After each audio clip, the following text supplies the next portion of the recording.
অখিল গগৈ ডাঙৰীয়াই পেপাৰত হেডলাইন ল'বৰ কাৰণে এইবিলাক কৈ থাকে আৰু মই যদি তেওঁৰ ওপৰত কমেণ্ট দিওঁ ক'ৰবাত দুটা এটা তেওঁৰ ভোট বাঢ়ি যাব গতিকে তেওঁক একেদিন ইগনোৰ কৰি থকাটো ভাল বিৰোধী ঐক্যমঞ্চৰ মাজত খাপ মিলিছে এতিয়া এইটো ঐক্যমঞ্চ নাই ক'ৰ পৰা ঐক্যমঞ্চটো আছে নিজৰ বিৰোধী বাদ দিয়ক কংগ্ৰেছৰ নিজৰ ভিতৰতে মাৰামাৰি দেখোন বিৰোধীটোতো নেক্সট পৰ্যায়ত আহিব নিজৰ ভিতৰতে মাৰামাৰি নিৰ্বাচনত অসমৰ প্ৰত্যেকখন জিলাতে মই যাবৰ বাবে চেষ্টা কৰিছিলোঁ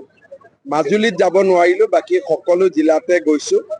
ৰাইজৰ যথেষ্ট উৎসাহ উদ্দীপনা মই ভাবোঁ যে পঞ্চায়তত সুন্দৰ ফলাফল এটা দেখুৱাব বিজেপি আৰু এজিপি সমৰ্থ হ'ব পঞ্চায়ত নিৰ্বাচনত মহিলাৰ সক্ৰিয় অংশগ্ৰহণ দেখা গৈছে হিলদুল ভাঙি মহিলাসকল বিজেপিৰ লগত আছে পুৰুষসকল কাম কাজত ব্যস্ত থাকে গতিকে মহিলাগৰাকী মিটিঙত অহা মানে ঘৰখনকে প্ৰতিনিধিত্ব কৰি আহে তাৰমানে গোটেই ঘৰখনে বিজেপিৰ লগত আছে আপুনি কি কয় কংগ্ৰেছৰ যিটো 5টা আঁচনিৰ কথা উল্লেখ কৰি সেইটো সভাই সমিতিয়ে সমালোচনা কৰি আছে প্ৰতিটো সময়ত চাওক এইটোতো মই সঁচা ৰূপত কৈছোঁ কংগ্ৰেছে লুঙি বিলাইছিল ধুতি বিলাইছিল সূতা বিলাইছিল আঁঠুৱা বিলাইছিল আৰু কম্বল বিলাইছিল তাৰ বাদেতো একোৱে কৰা নাছিলে এইটোতো মই সঁচাৰ ওপৰত কৈ আছোঁ মইতো এটাও মিছা কথা কোৱা নাই আৰু দিয়াটো দিয়া বুলিহে কৈছোঁ নাই দিয়া বুলিতো কোৱা নাই লুঙিটো দিয়া বুলিহে কৈছোঁ নাই দিয়া বুলিতো কোৱা নাই সংবেদনশীল জিলা হিচাপে আপুনি প্ৰথমে কৈছে যে গোৱালপাৰা এখন সংবেদনশীল জিলা গোৱালপাৰা এখন সংবেদনশীল জিলা বিজেপি চৰকাৰ থাকিলে চব শান্তিত থাকিব আজি বিজেপি থকাৰ কাৰণে সাম্প্ৰদায়িক সংঘৰ্ষ নাই জনজাতীয় অজনজাতীয়ৰ মাজত বিভাজন নাই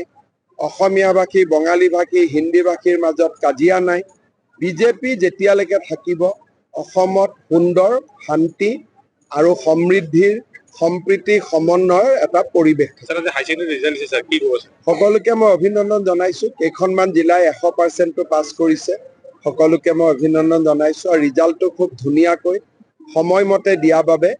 মই আমাৰ শিক্ষা বিভাগকো অভিনন্দন জনাইছোঁ নগাঁৱৰ এমপি আক্ৰমণকাৰী আটক কৰিছে নগাঁৱত দুটা পাৰ্টি আছে এটা পাৰ্টি সংসদ গৌৰৱ গগৈ পাৰ্টি এটা পাৰ্টি সংসদ প্ৰদ্যুৎ বৰদলৈ পাৰ্টি লাহৰীঘাটৰ MLA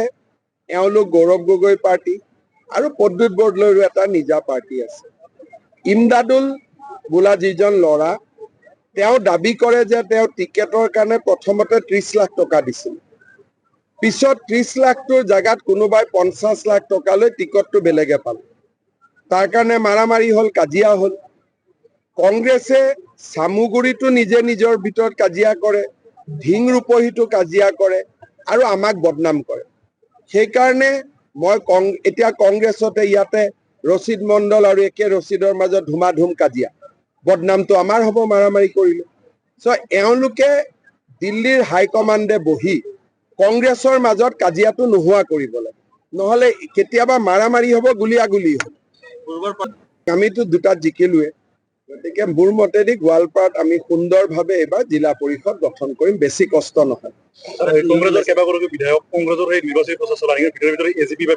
মই আপোনালোকক ক'লো নাই যে কংগ্ৰেছ দলটোৰ ভিতৰত এতিয়া ইমান কাজিয়া মোৰ নিজৰে চিন্তা তেওঁলোকে কেতিয়াবা মাৰামাৰি গুলিয়াগুলি চুৰি কটা কাটিলৈকে যাব আৰু মানুহে আমাক বদনাম কৰিব সেইকাৰণে মই কংগ্ৰেছ দলক অনুৰোধ কৰিম যে নিজৰ ভিতৰত কাজিয়াবোৰ যাতে শেষ কৰে আমাৰ বিজেপিতটো কেতিয়াও কাজিয়া পেচাল নালাগে এওঁলোকৰ কাজিয়া পেচালবোৰ মাৰামাৰিলৈকে গুচি যায় হাইকোৰ্টৰ বিল্ডিংটো মই নতুনকৈ বনাব লাগিব বাৰে ভাবে যে বনাব নালাগে গতিকে মই বাৰৰ লগত যিহেতু একমত হ'ব নোৱাৰো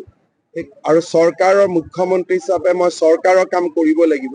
সেইকাৰণে য'ত কনফ্লিক্ট অফ ইণ্টাৰেষ্ট থাকে তাত থাকিব নালাগে মানুহ গৌৰৱ গগৈ কিন্তু আপোনাৰ প্ৰশ্নৰ উত্তৰ দিয়া নাই আজিলৈকে ক'ৰ পৰা উত্তৰ দিব মোৰ এটা ডাঙৰ প্ৰশ্ন এইটোৱেই যে বাকীটো চব তেওঁৰ ওপৰত এৰিলোঁ এটাই তেখেতক হাতযোৰ কৰি অনুৰোধ কৰিম যাতে তৰুণ গগৈ নাতিনীয়েক কেইটাক অসমীয়া হৈ থাকিব মই গৌৰৱ গগৈক হাতযোৰ কৰি অনুৰোধ কৰিছোঁ যাতে তৰুণ গগৈ নাতিনীয়েক দুইটাকে অসমীয়া আৰু ভাৰতীয় হৈ থাকিব খবৰ যিবিলাক পাই আছো অলপ অদ্ভুত খবৰ পাই আছো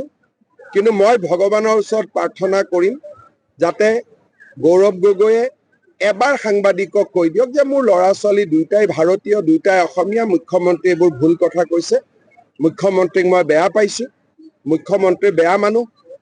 তেওঁ কোৱা কথাবোৰ মিছা, এক আষাৰ কৈ দিলে মই অসমীয়া হিচাপে আনন্দ পাম, লাগিলে ময়ে ভুল প্ৰমাণ হ'ম। পাকিস্তানক সমৰ্থন কৰা আৰু ইমানলৈকে মই যাব খোজা নাই, মই খালি এইটো পইণ্ট কৈছো। বাকী যিসকলে পাকিস্তানক সমৰ্থন কৰিব বৰ্তমানতো জেলত গৈছে, তাতকৈ কিবা কিবি হ'ব পাৰে, ৱালপাৰটো আছে দুজনমান। না তাতকৈ বেলেগ কিবা কিবি হ'ব পাৰে। সেইকাৰণে অসমত এইবিলাক নকৰাই ভাল। পাকিস্তানক সমৰ্থন কৰিলে জেলত গৈছে, জেলৰ পৰা ওলোৱাৰ পিছত পাব্লিকেও হাতত লৈ ল'ব পাৰে। সেইকাৰণে তেওঁলোক সাৱধানে থকা ভাল। যিকোনো খবৰৰ বাবে যোগাযোগ কৰক 7099017330 লগতে 7099017110 নম্বৰত।